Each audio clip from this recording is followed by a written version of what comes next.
Asia cup में भारत की धमाकेदार जीत, नेपाल को 10 विकेट से हराया। रोहित और गिल के दम पर टीम इंडिया ने जीत की दर्ज, दोनों खिलाड़ियों ने खेली अर्धशतकीय पारी। नेपाल को हराकर एशिया कप के सुपर 4 में पहुंची टीम इंडिया, 10 सितंबर को पाकिस्तान के साथ होगा मुकाबला।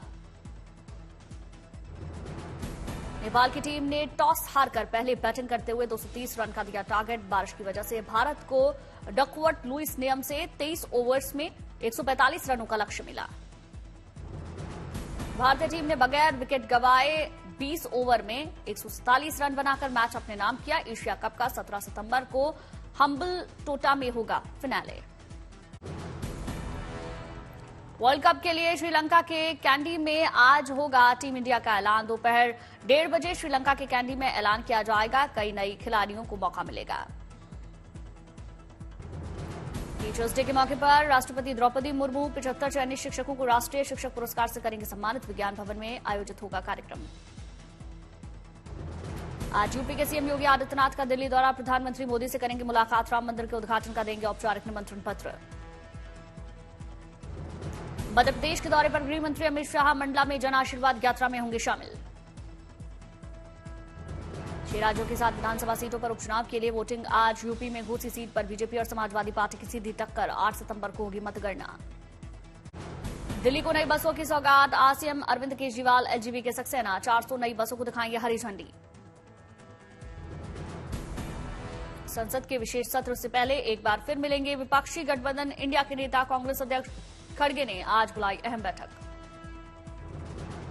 भिवानी में सीएम मनोहर लाल आज करेंगे नई जेल का उद्घाटन। करीब 30 करोड़ की लागत से 12 एकड़ में बनी है जेल। सुप्रीम कोर्ट में आज मोबाइल टावरों से निकलने वाले विकिरण के प्रभाव से जुड़ी याचिका पर सुनवाई होगी। आज से कमलनाथ करेंगे शिव महापुराण कथा का आयोजन। 9 सितंबर तक होगी कथा। G20 के मेहमानों के स्वागत के लिए दिल्ली तैयार, दुल्हन की तरह प्रगति मैदान सज धज कर तैयार।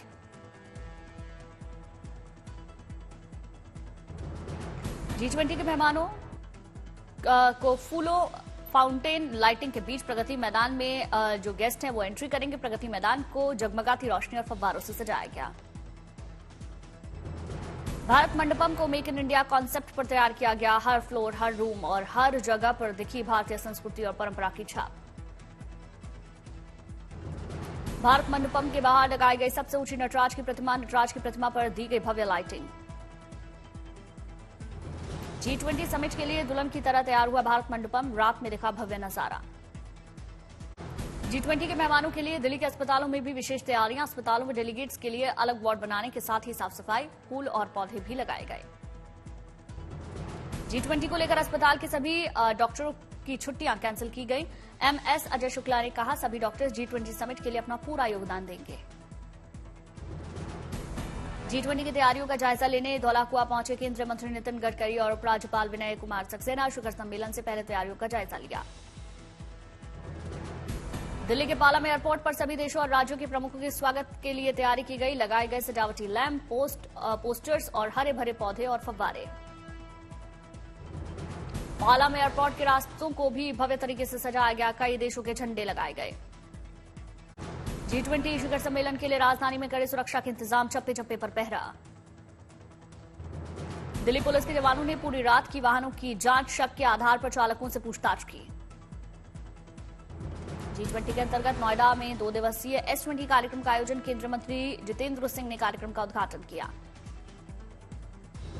S20 कार्यक्रम में कई देशों को राजनयिक ने लिया हिस्सा। देश विदेश के सैकड़ों साइंटिस्ट ने नई तकनीक और आविष्कारों ने चर्चा की। दिल्ली में केंद्रीय मंत्री धर्मेंद्र प्रधान ने राष्ट्रीय पुरस्कारों के लिए नामांकित शिक्षकों से मुलाकात की। बच्चों को बेहतर शिक्षा देने को लेकर चर्चा हुई। G20 समिट को लेकर राजधानी दिल्ली को दिया जा रहा भव्य रूप। भारतीय इतिहास, पौराणिक कथा, कला और संस्कृति को भव्य चित्रों के माध्यम से प्रस्तुत किया जा रहा। G20 शिखर सम्मेलन में रामायण और महाभारत की झलक दिखेगी। दीवारों पर पेंटिंग्स के जरिए रामायण की कहानी को किया गया चरितार्थ।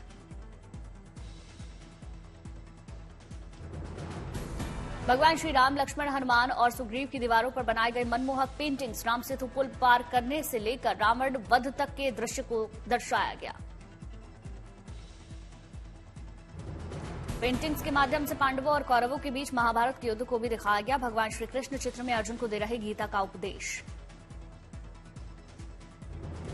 गोपियों के साथ भगवान श्री कृष्ण की रासलीला को भी चित्रों के माध्यम से प्रस्तुत किया गया। शेषनाग पर भगवान विष्णु विराजमान होते हुए दिखे, साथ में मां लक्ष्मी की भी भव्य पेंटिंग बनाई गई। सनातन पर बयान को लेकर अड़े उदयनिधि स्टालिन, कहा मैं बार बार कहता रहूंगा कि सनातन को खत्म कर देना चाहिए।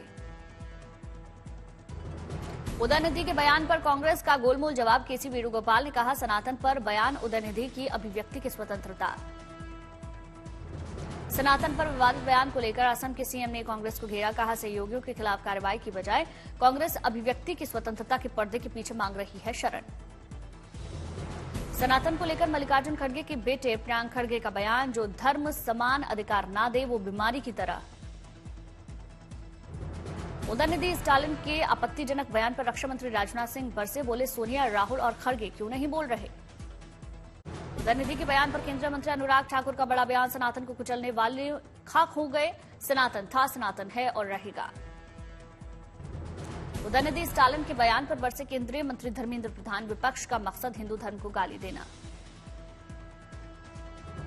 उदयनिधि स्टालिन के सनातन धर्म वाले बयान पर सियासत तेज। बीजेपी प्रतिनिधिमंडल ने तमिलनाडु भवन जाकर सौंपी शिकायत।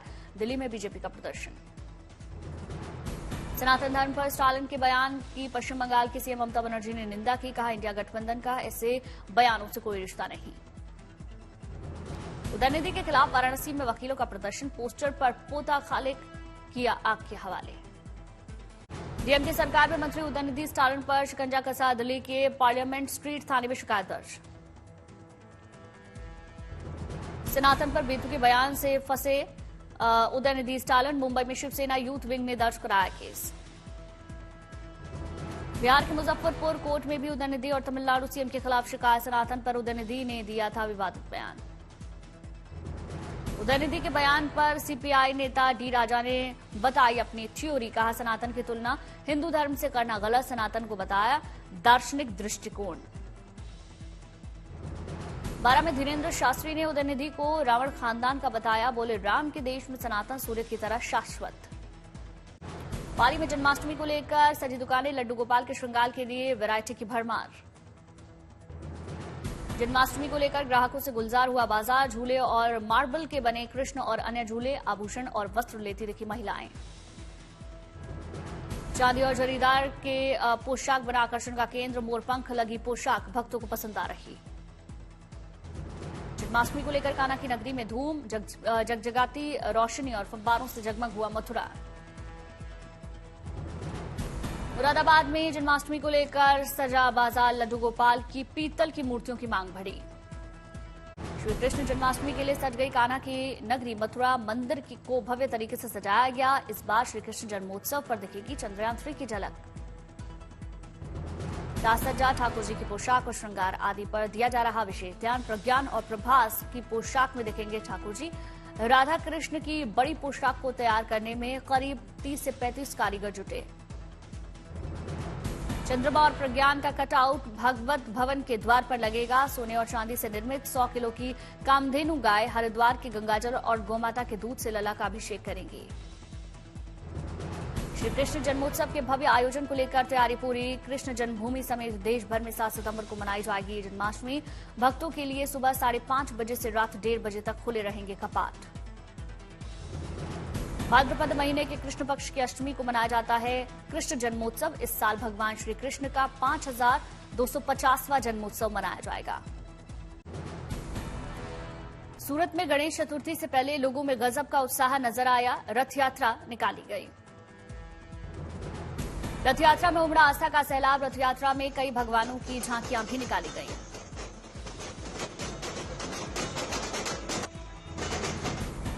ड्रोन से आई शानदार तस्वीर। भक्ति गीतों पर नाचते नजर आए भक्त।